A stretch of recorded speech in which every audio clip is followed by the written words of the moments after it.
Hello, welcome to this very, very special episode of Musical Talk. My name is Nick Hudson.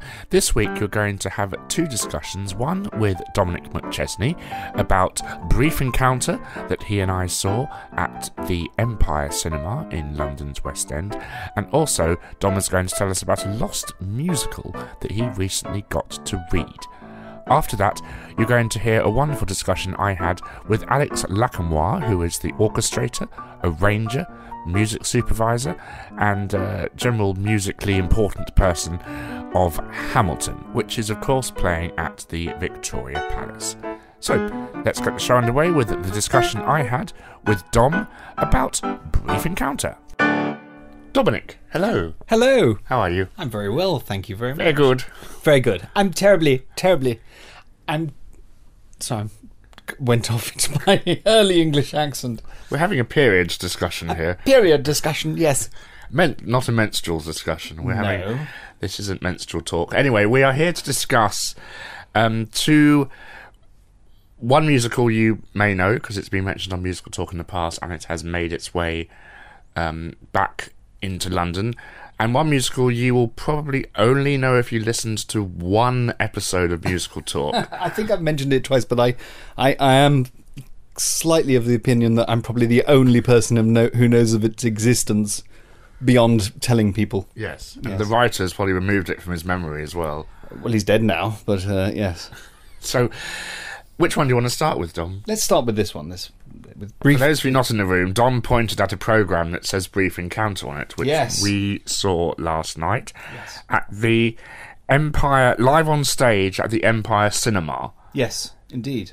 Now, it's a Noel Coward piece, yes, but it's not all satire and fun and laughs, but it is quite amusing at times. So it's very moving. Do we say serious? Yes, it is. I think it's one of the...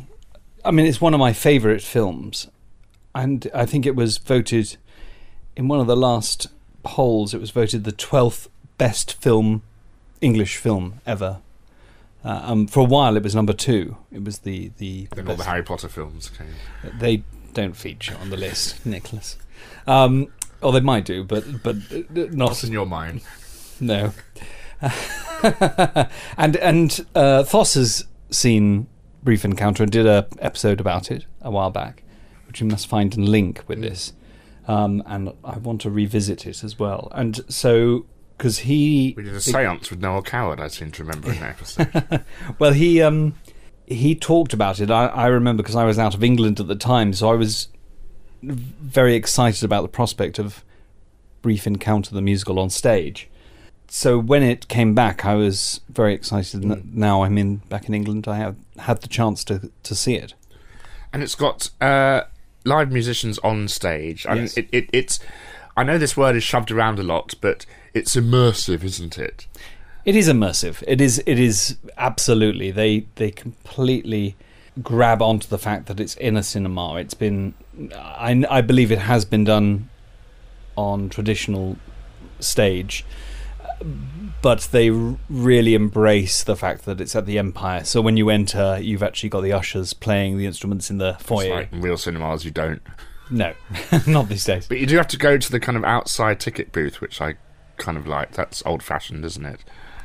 To get your ticket, there's an outside... Yes. I think that might be just convenience for the build, So I don't... For the building, I don't think it's necessarily... I will think of it as a item of immersion. And they've done all the lobby up with lots of flowers and things, which is very nice. Yes, it's a beautiful building. Brief Encounter has possibly the world's simplest story. A married woman meets a man and has a sort of affair, and that's it. Yes, I mean it's based on a 10-minute. It's based on a short one-act play from tonight at 8:30, and it's called Still Life, which will be on very soon at the German Street Theatre. They're doing tonight at 8:30 with. Musical Talk guest, regular Rosie Ash. Yes. So I'm not sure if she's in Still Life. I hope so. It'd be great to see her in that.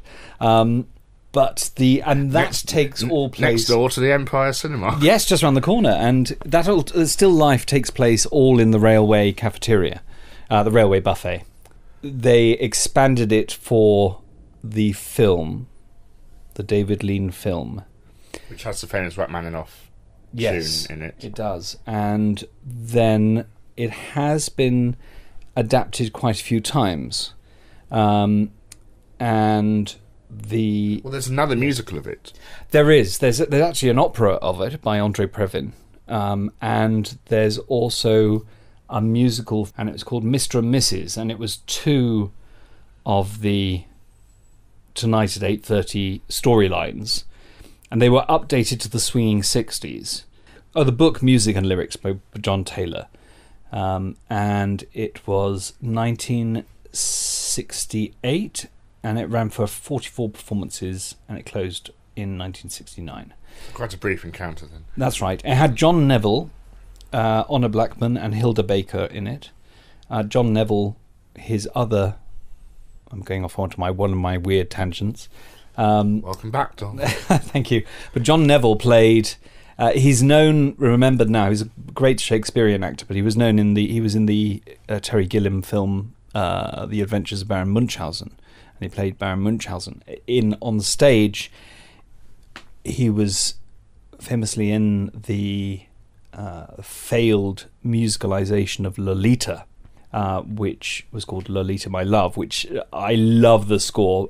It's a difficult subject. I mean, anyone who knows Lolita, it's basically about paedophilia, and it just is a subject matter. It's never going to fully work. And it's his daughter, isn't it, or something disgusting? It's his stepdaughter. He marries the mother in order to get close to her. So, but the problem is that character is, for want of better words, he's kind of sympathetic, and you're never going to sympathise with somebody who does that. Yes, exactly. So he didn't like talking about the show, but he played Hubert in it. And was it Humbert? Humbert? Name. Humbert. It's Humbert, I think. Anyway, he was in Mr. and Mrs., and it was 2 one-act plays, and one of them was Still Life, and in fact it was the second story. It was also remade. The musical wasn't successful, but they did make a cast album. I've never heard the music from it, so I do want to look it up.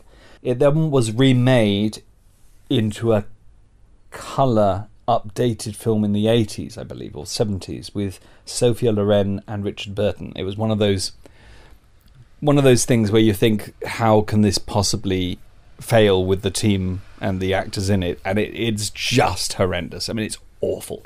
But the film is so iconic, isn't it? Yes. So that's why the stage show works, because it's just, yeah, I mean, the film is so the original English. Film. The original film, Celia Johnson and Trevor Howard and Joyce Carey, and it's the sense of period, and even though it's terribly mannered and everybody speaks very clipped, and Celia Johnson's very, very clipped, it's just such the most beautiful, moving story, and you cannot help get caught up. And like you said, it's a very simple story.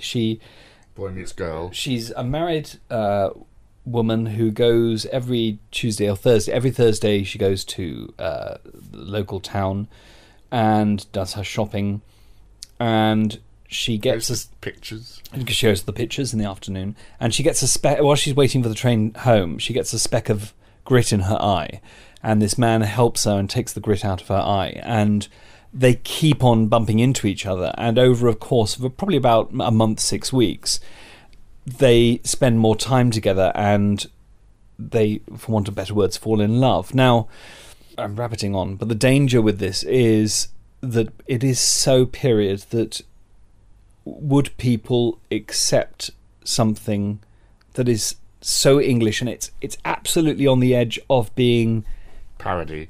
Yes, if you went too far, you would absolutely go parody. The Knee-High production it was adapted and directed by Emma Rice.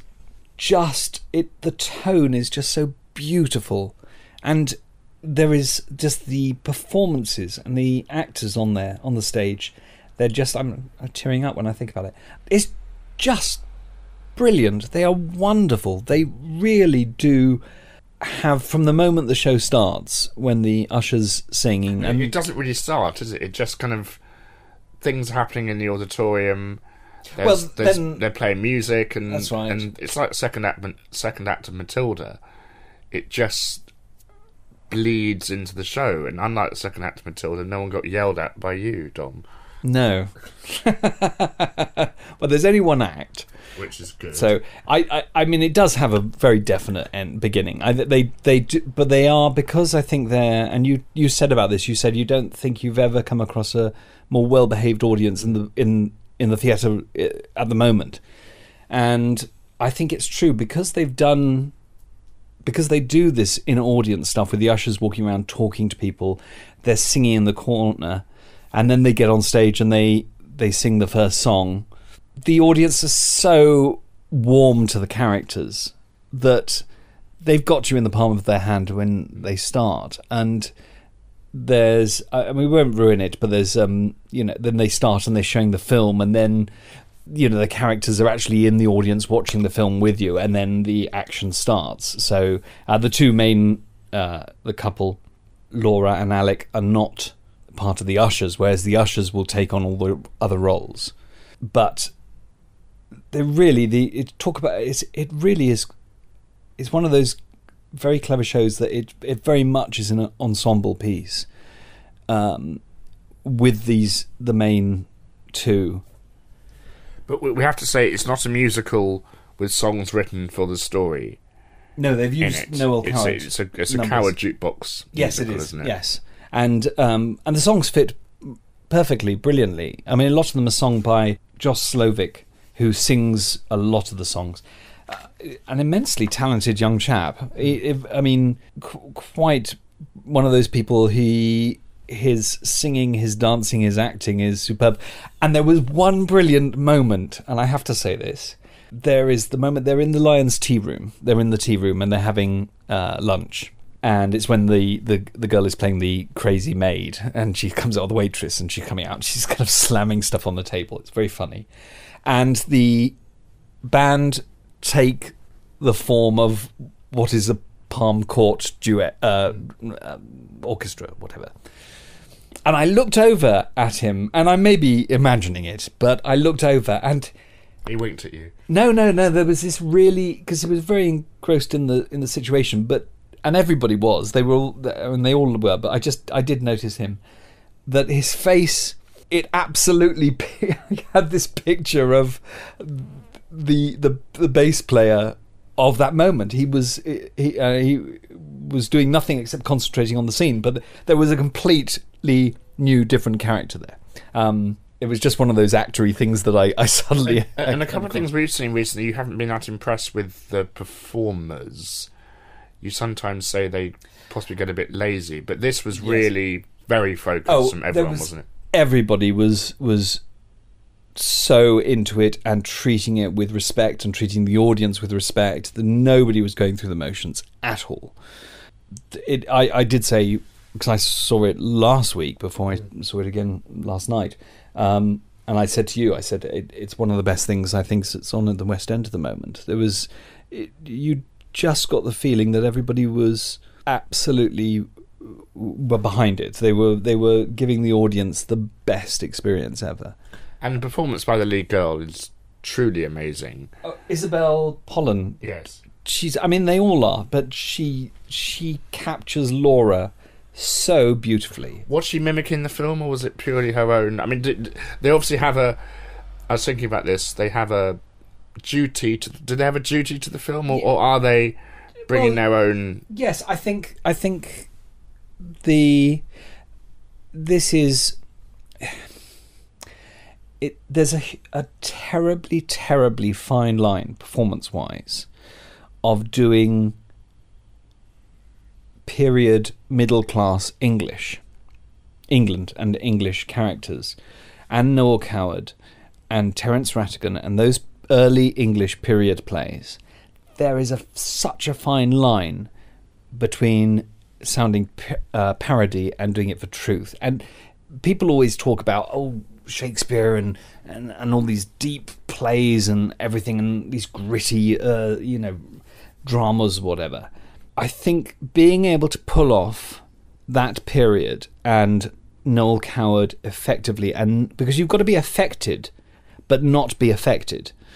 Does that make sense to you? So, and she has this clipped manner that Celia Johnson has, and the way that she speaks is very much an honour to what's the word I'm looking for? Tribute. Homage. Yes, a tribute to, and is right for the tone of the piece, but never at any point do her or do Jim Sturgeon ever go into parody.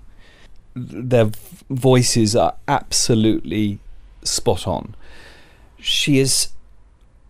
Her performance is so immensely moving, and seeing her fall in love and that breakdown and the moments when she's back with her family at home and as she gets swept along and is just beautiful. It's just one of those things you just want to watch and you just go, wow, what a performer. And the nice about the venue is that everyone has a good seat. Yes, they do. Yeah, they do. They the great thing about, there should be more plays in cinemas. Yeah. You do. You have a fantastic view wherever you're sitting. Yes, it is. It's a wonderful show. Please, if anybody does get the chance to go, you really, really should. The songs surprised me because when I thought of Noel Coward, I thought, oh, hello darling, I'm going to twinkle, all that kind of... that's the thing. Witty, but kind of... affected. Charming and posh. But and I don't know if the show rearranged some of the songs, but there was elements of rock and roll and skiffle and waltzes and European music and things in there. Well, people often forget with Coward that he was working right up to the 70s whenever he died. I can't remember, I think it was 1974. But Noel Coward reinvented himself every 10 years. Like Madonna. Noel Coward reinvented himself every 10 years. Like Madonna. Noel Coward... we could go on forever.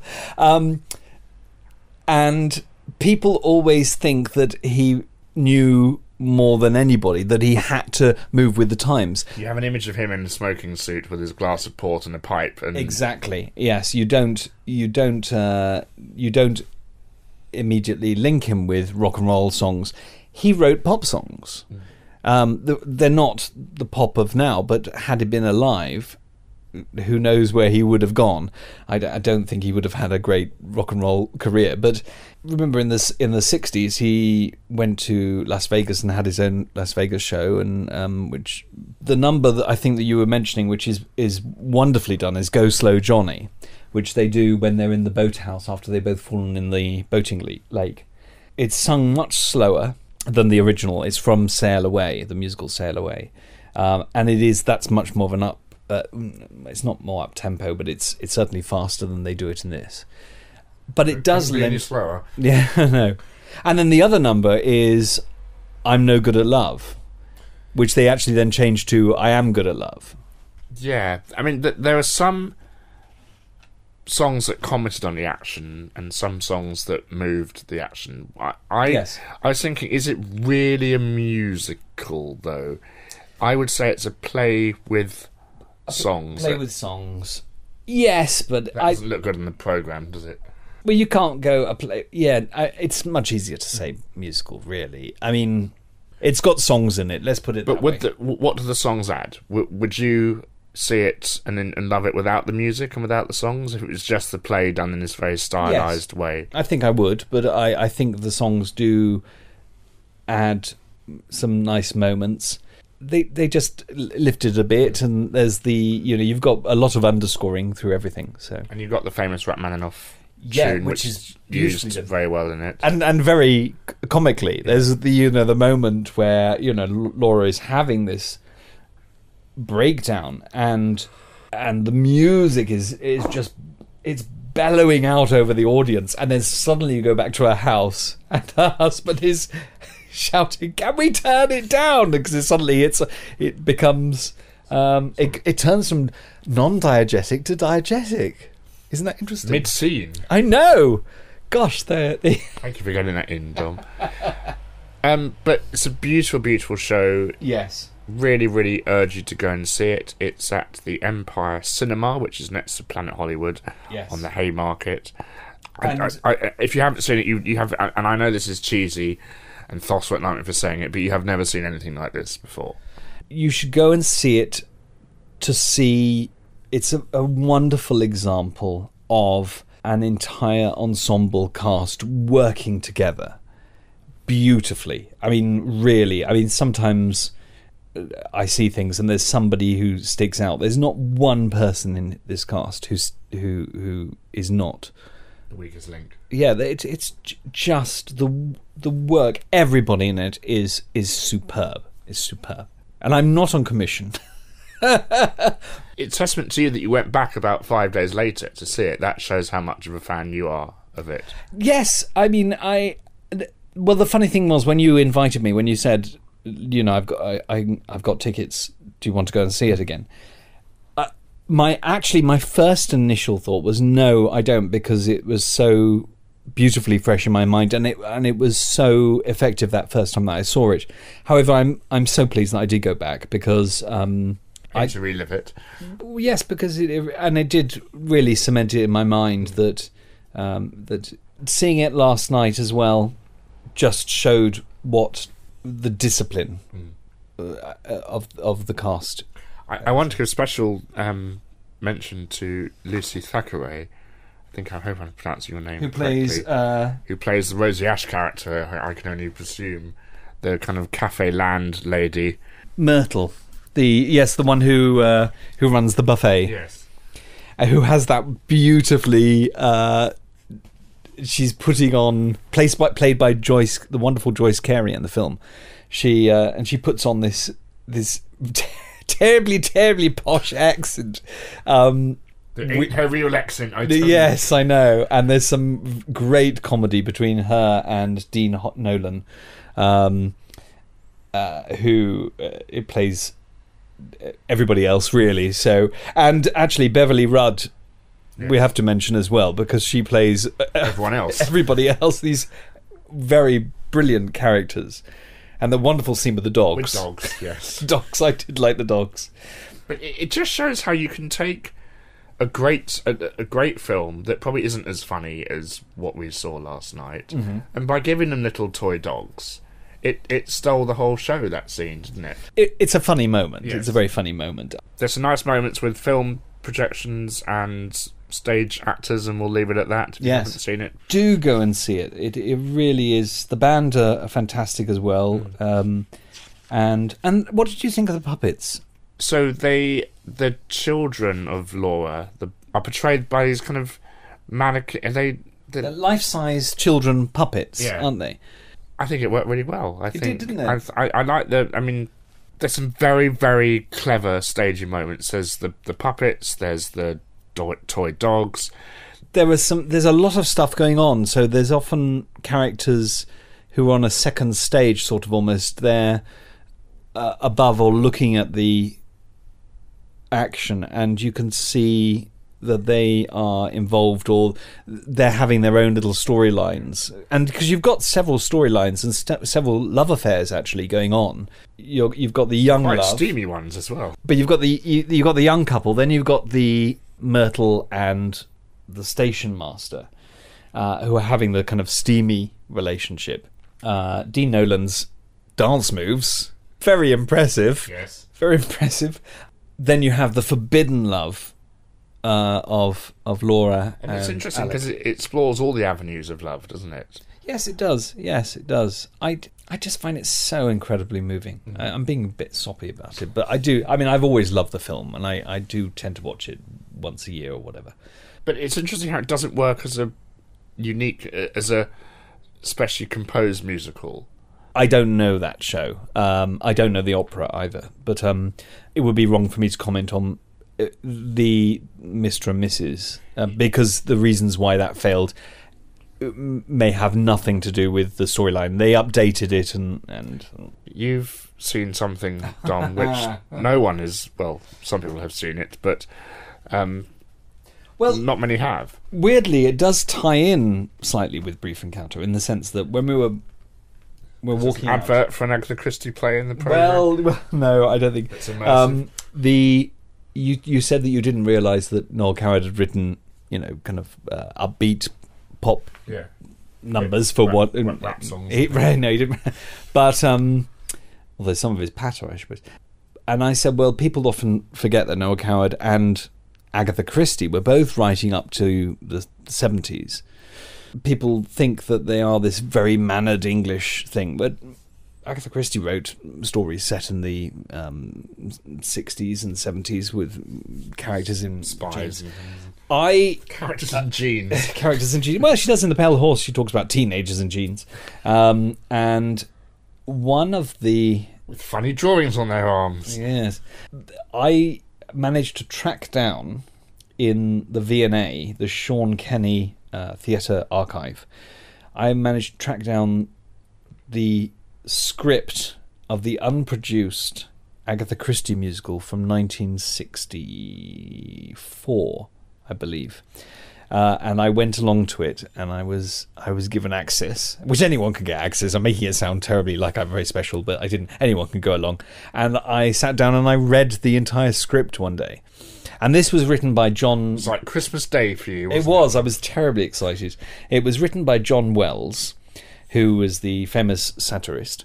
And he wrote the book and the lyrics. And the music was by the jazz composer and jazz musician Alexis Weissenberg. It's the musicalization of the Agatha Christie story Hickory Dickory Dock, and it's retitled Deathbeat. And there is that says all you need to know, I think. Well, funnily enough, I never realised this, but there is in the Alexis Weissenberg archive is the whole score. Now that's your next trip. Oh, well, maybe. But I thought, well, let me have a look at this and see, because what's it like? Quite frankly, you read it and you go, well, no wonder this was never produced. There's letters from Bernard Delfont and Sean Kenny and John Wells as well. And sadly, I have to say, it is quite appalling. So do you say it was unproduced because of the scale it was, or just the quality of the work? In fact, it's actually quite a small show. It's actually one set which is in the house, which supposedly does revolve. There's a slightly big cast, but he almost jettisoned everything from the original story, and it reads as kind of a romantic comedy, or just kind of, well, not even a comedy, a romantic story for the first half until the beginning of the second, the end of the first half. The second half, it just suddenly speeds up, and he suddenly goes, oh, I've got to put all these plot points in. So he just kind of crams in all these murders. It just goes into the most bizarre... whether he was on drugs when he was writing the second act, but it did feel like he'd completely lost interest while writing it. And did Agatha Christie approve this, or...? I think she did to begin with. I've got a feeling, I don't know, well, I think it never went on because it wasn't very good. She was aware of it, and she was involved in the sense that she had given, I believe, she would given permission for this to happen to begin with. In one of the letters, it says that apparently Bernard Delfont said to John Wells that he would only produce it if it was as good as My Fair Thing. It's not. Let's put it this way. It is in no way, shape or form, or by any stretch of the imagination, there is not one iota of the genius of My Fair Thing in it. Did he really call it My Fair Thing? He did in the letter, yes. So that obviously had been a huge hit at the time. So you mentioned about Brief Encounter, how it has that fine line between seriousness and parody. And it's the same with the Agatha Christie murder mystery musical, yes, isn't it? Not in this case. This is just a case that there's no fine line at all. It's a very, very... There is a line, but it's not fine. It's very, very broad. No, it's not played for comedy, and that's probably one of the things that's a problem with it, is that there's actually a lack of comedy in it. They've added a housekeeper who's like the comic relief number, and she has played by Rosie Ash. No, it's a ridiculous character. There's all the different students of different nationalities, like the book. The end of Act 1 happens with this samba number. There's notes to Sean Kenny saying, I think we should have something like one of these characters gets killed by something in the set at the end of Act 1. Maybe a piano gets dropped off the balcony on top of her or something. And then in the second act, you realise that things are going a little bit crazy when one of the characters does this song and she does this mad dance routine, and one of the stage directions says she runs off stage and enters pulling a wooden mouse striking a bell on a string. She runs around the stage with it and then runs off, and there's no reason why. But the mouse struck one, I've just realised. That's so what there it's is a meant reason to why. be. Oh God, I've only just realised what it is. Then the other, I do have to say, the other stage direction where you do think, okay, he is actually losing it now, is when it says the Frenchman opens and closes his eyes 20 times in quick succession. But wasn't there a lot of weird theatre at the time, and it was maybe trying to be the cool show?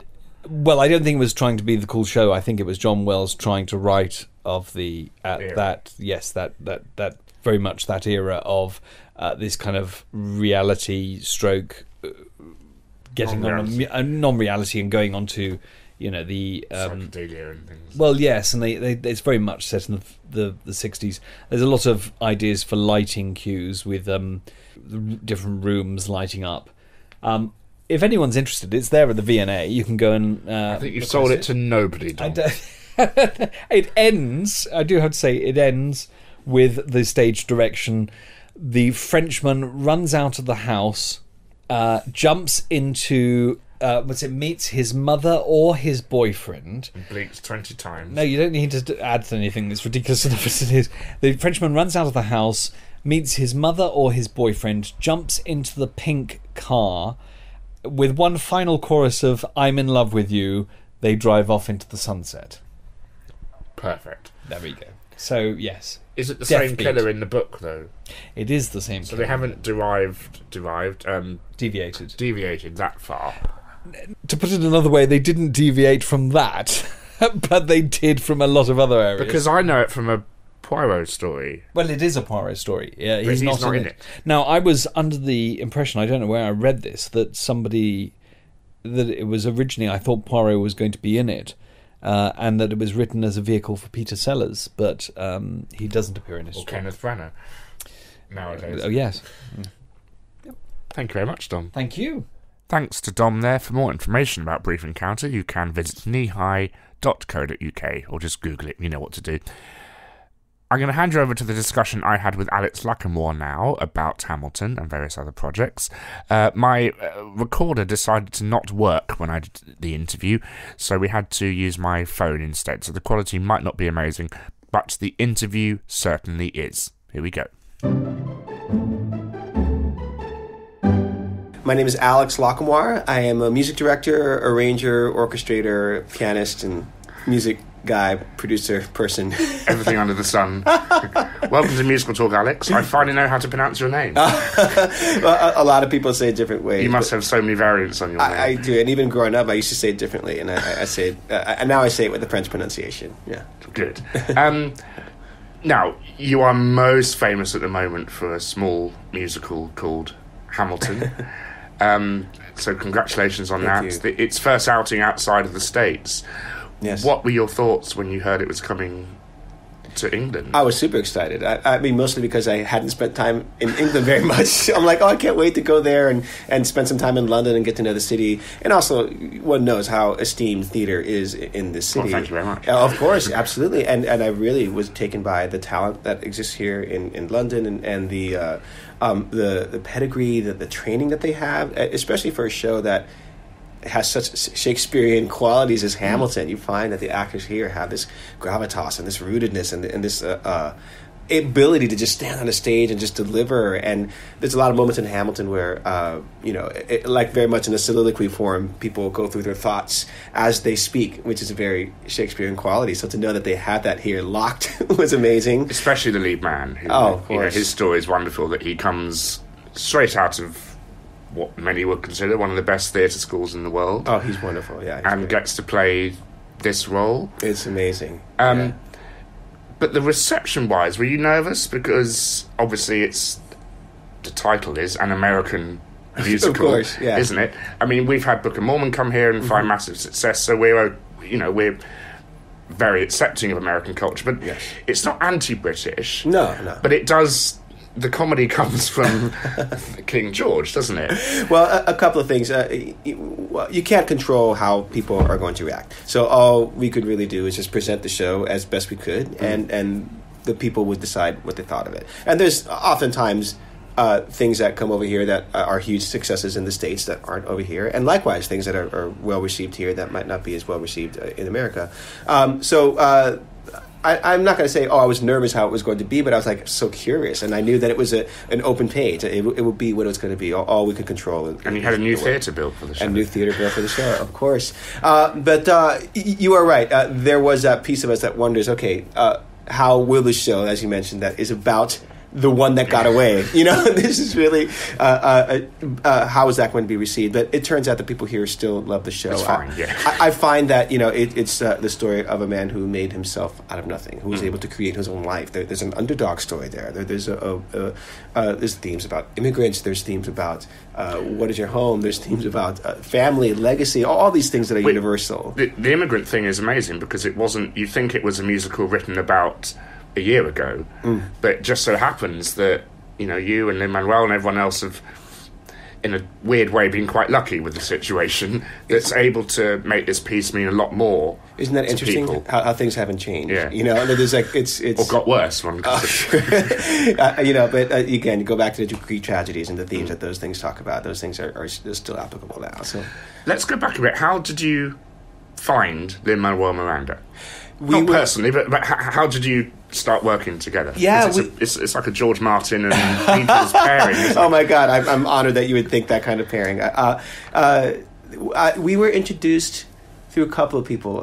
Kevin McCullum, who is a producer at the time, was producing In the Heights, and just took a liking to Lin-Manuel and connected us through that way.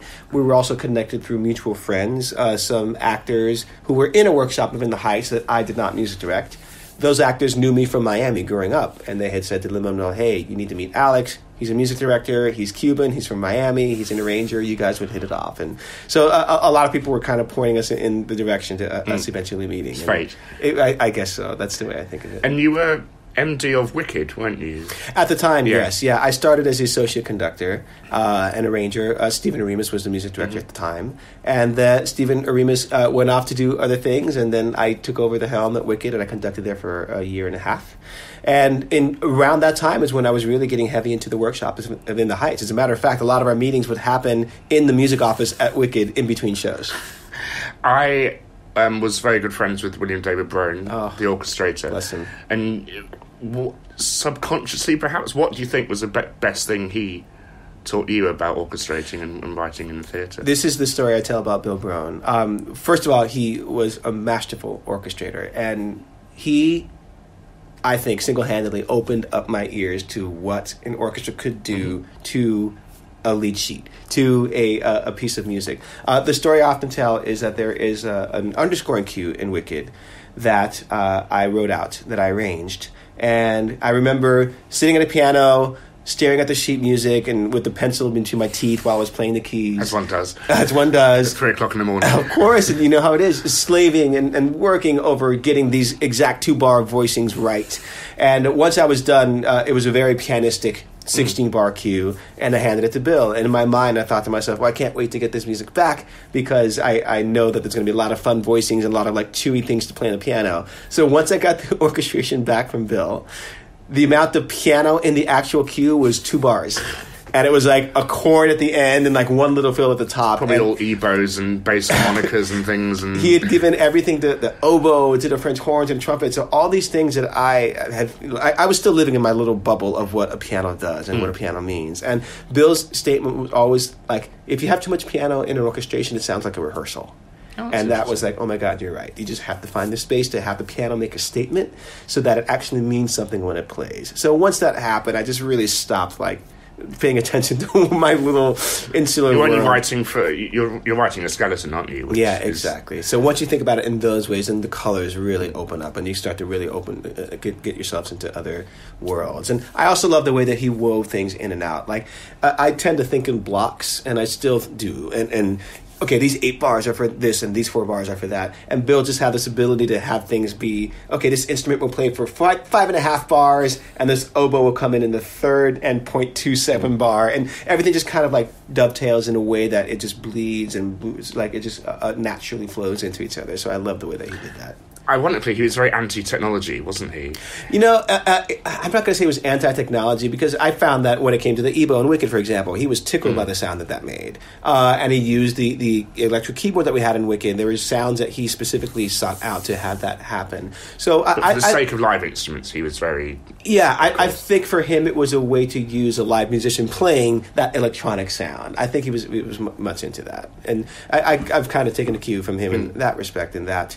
I now have been more turned off about using keyboard samples, and I'm much more into like what a live musician can do. Well, so to say, how has since you started and now, how has technology hindered you, and how has it aided you what you do?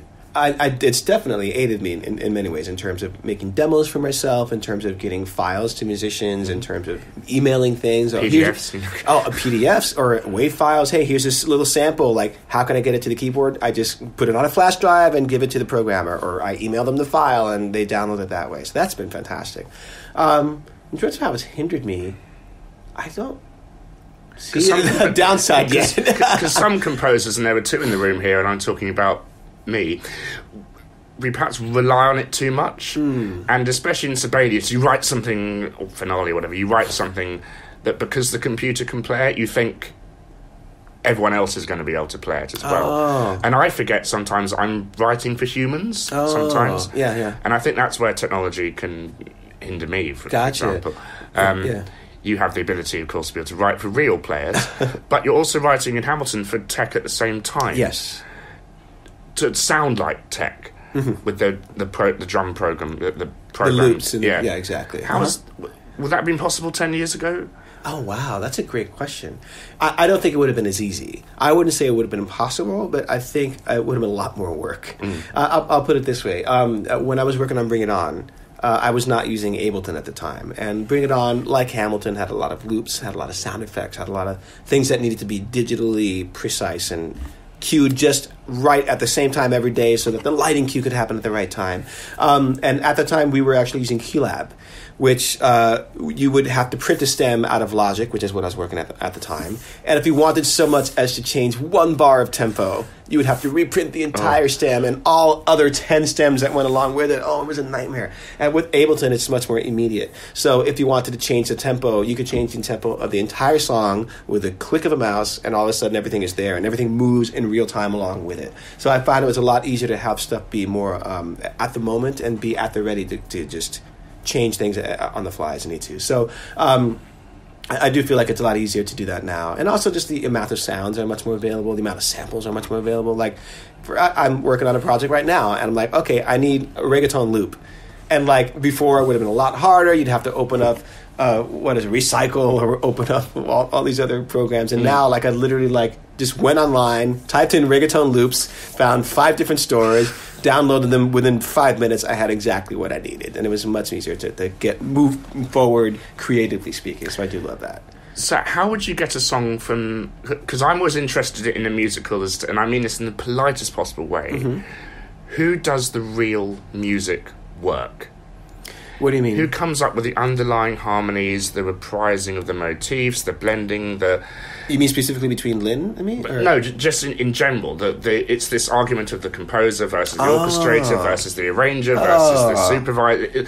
There's so many different cooks in the pot nowadays, aren't there? Yeah. It depends on who you're working with. It depends how specific they are in their writing. Lin-Manuel leaves a lot of freedom for orchestration things to happen. He also, like, in terms of motifs, he's the one that comes up with that. Right. Like the fact that we are reprising Abuela Claudia's theme in Act 2 from something that she sang in Act 1. The fact that the Burr theme pops up so often as a compositional bed.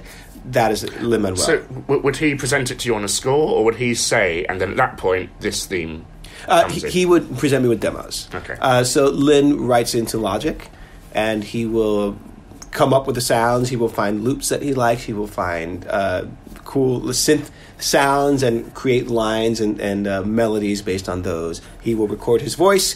He will sometimes record harmonies on top of his voice to give a semblance of, okay, this is where I want the choir to come in. He'll come up with drum loops. He'll program the actual drum beats himself. And then he'll give me the Logic file. And then it'll be up to me to open up that file, to transcribe what's inside of it, or have someone else transcribe it for me. And then I will start to flesh it out and get more specific about piano voicings.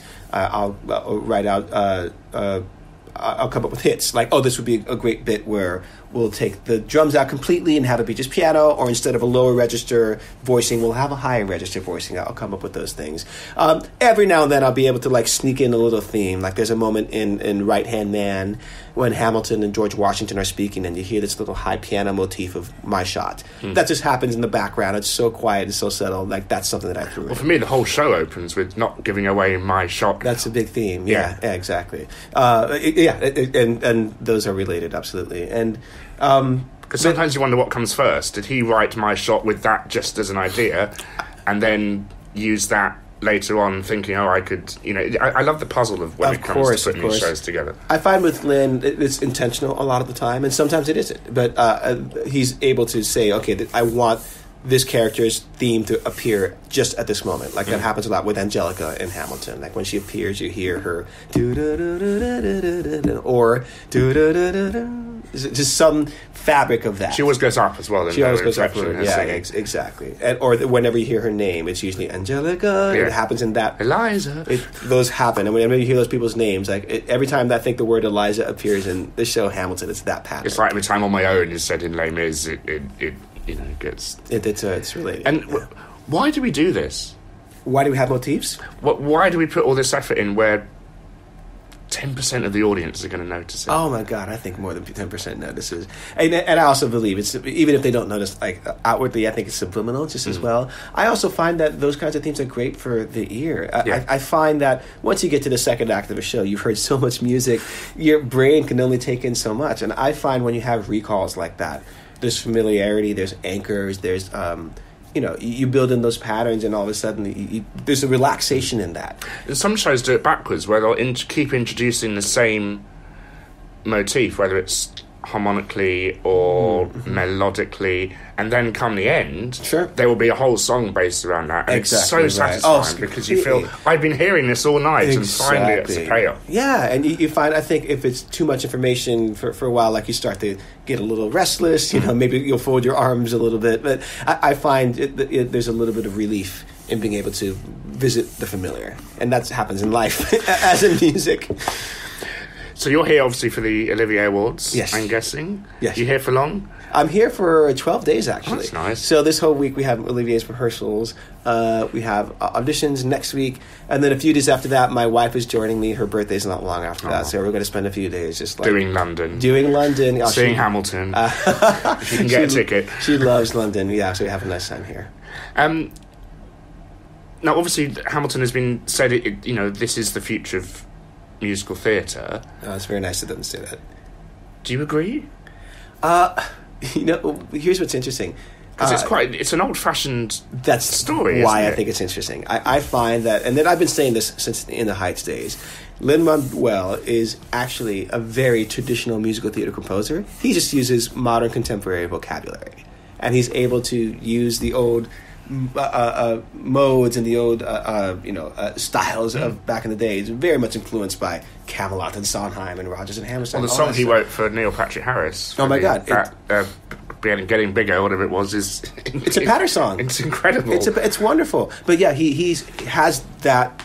He has the I hate to say the word old, even though that's the way that comes out. Traditional. But traditional. Thank you very much. That is part of his vocabulary. That's in his DNA. But just as much as modern contemporary hip hop and rock and pop and all that stuff is in his DNA as well. So he's able to fuse those things seamlessly. So he's telling a traditional story with very modern words. Because what Hamilton does, which is really clever, is generally when you think, I'm going to put a hip hop or rap song in a musical theatre show, it's generally done for comic effect. Whereas Hamilton, you just sit down and accept it and take it so seriously. Well, but again, like I said, it's in Lin-Manuel's blood. It just flows out of him because he knows the style so well, and you know that he's not trying to imitate it. He's not, and it's not pastiche. It's that phrase, "Write what you know," and Lin knows hip hop, so he's able to have that flow and be natural. And I think a lot of other people, it's as you mentioned, if they have it for comic effect, it might not be as rooted in them. It might not be as easy. I mean, look at Lin-Manuel; he can freestyle rap. Yeah. It's not. There's not a lot of Broadway composers that can do that. Yeah. What would you... Now, obviously, you got to know rap and hip-hop quite well. What would you say is ultimately the difference between rap and hip-hop and, say, what Meredith Willson was doing from Rock Island? You know, my favorite rap and hip-hop, and by no means am I a connoisseur, I love those that tell a story. I love those that, whether it has a point of view of a character or whether it's a tale being told, or whether there's a theme, there's a recall, there's a poetry, there's a flow to that I admire. And absolutely, like, the Music Man opening, all that stuff, I think it's similar. It's telling a story, but it's using rhythm, it's using verse. And Oscar Eustis from the Public Theater often draws a parallel between Shakespeare's verse and Hamilton, and the fact that you're taking a meter, you're taking rhymes, you're taking a style of poetry to elevate what it is that is happening in history. So I think that same thing can be applied to. I mean, I was having this chat earlier with a friend this morning, and she was saying, she does like musicals. She want to make that point. She made that point to be very clear. But she says, if they're acting it, why can't they just act it? And that's...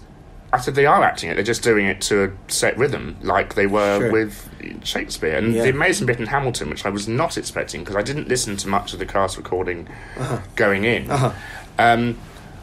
was when, spoiler, when he's about to die, and he just does this a cappella rapped monologue, which I've never seen before. That's one of my favorite moments in the show. And easy for you to orchestrate as well. Win now. I approve. You tapped into it. That's exactly right. And I find that the best actors are able to just have that feel natural, and you don't feel the work behind it. So I think it definitely takes a certain kind of person to be able to do what it is that you saw, or the thing that you described in Shakespeare, to just be able to, I find that I really had Shakespeare click for me when I saw it performed by actors that just made it sound so natural, and then didn't have this, arm in the air, pontificating kind of voice. There's a place for that as well, obviously, but for those that just make it feel like that's just a human being talking and having thoughts in the moment. I saw a video on Facebook of an actor this was recently broadcast on BBC4 here, of an actor doing To Be or Not to Be. And I thought, this is the first time I've ever got this speech. And I looked at the comments, and it was just full of everyone else saying, I finally understand what this is about, as opposed to just standing there and overdoing it. Sure. What would you like to see done more of musically in musical theatre? Now you've really been one of the pioneers of moving it forward, and I mean that in the the nicest possible way. Thank you.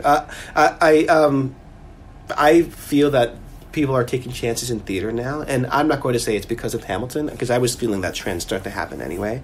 And because you think of a show like Natasha and Pierre, think of shows like Come From Away, like the themes that they talk about and the way they tell their stories. I think all that stuff was happening at the same time, and I would never think like.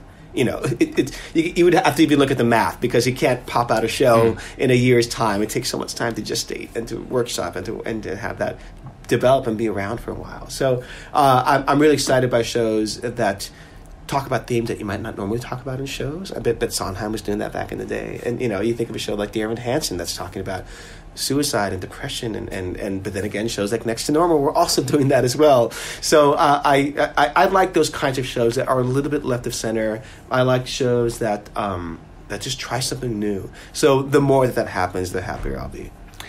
But it's interesting you mentioned those two shows. They haven't yet come here.